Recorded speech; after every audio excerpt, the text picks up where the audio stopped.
అన్నా రైతన్న గోస వినేటోళ్లకు అలుసా అన్న పండించిన పంట విలువ పట్టణానికి తెలుసా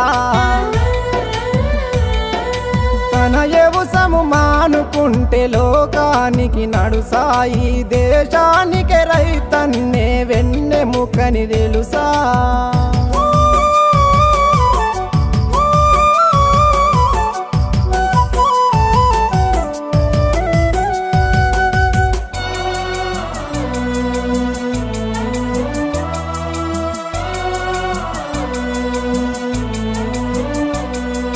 బీడు భూమి పొతం చేసి కోడి మేకలెరువులేసి వానకాలమొచ్చెనంటే సినుకమ్మకు నోరు జాసి కంది వరి మొక్కజొన్న